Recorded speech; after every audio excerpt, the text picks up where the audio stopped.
বৃহস্পতিবার সকালে রাজধানীর গুলশানে বিএনপি চেয়ারপারসনের রাজনৈতিক কার্যালয়ের সামনে সাংবাদিকদের সঙ্গে কথা বলেন দলের স্থায়ী কমিটির সদস্য সালাউদ্দিন আহমেদ।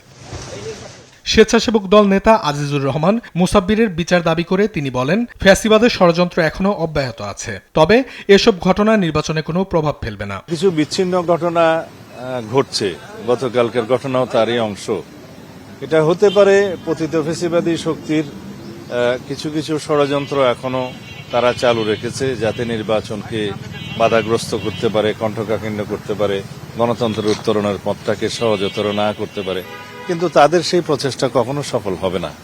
ভিগো ওয়্যার গার্ড প্রয়োজন মতো বাঁকানো যায়, অধিক চাপেও ভাঙে না। ভিগো। তারেক রহমানের উত্তরবঙ্গ সফর প্রসঙ্গে তিনি বলেন, সফরে ২৪-এর গণ অভ্যুত্থানে শহীদদের প্রতি শ্রদ্ধা জানাবেন, তাই এতে নির্বাচনী আচরণবিধি লঙ্ঘনের অভিযোগ তোলা অমূলক। গণ অভ্যুত্থানের শহীদদের আমরা ধারণ করি এবং আমাদের সেই চেতনাকে ঊর্ধ্বে তুলে ধরতে হবে। তার জন্যই তার যাওয়া। এখানে নির্বাচন আচরণবিধির কোনো বিষয় নেই। জোটে শরিকদের জন্য ছেড়ে দেয়া আসনে বিদ্রোহী প্রার্থীদের বিষয়ে তিনি জানান, দলীয়ভাবে সমঝোতার চেষ্টা চলছে। কিছু কিছু ক্ষেত্রে সাংগঠনিক ব্যবস্থা নিয়েছি, আর কিছু কিছু ক্ষেত্রে তাদেরকে আমরা বুঝিয়ে শান্ত করার চেষ্টা করব। আশা করি সেটা মীমাংসা হবে।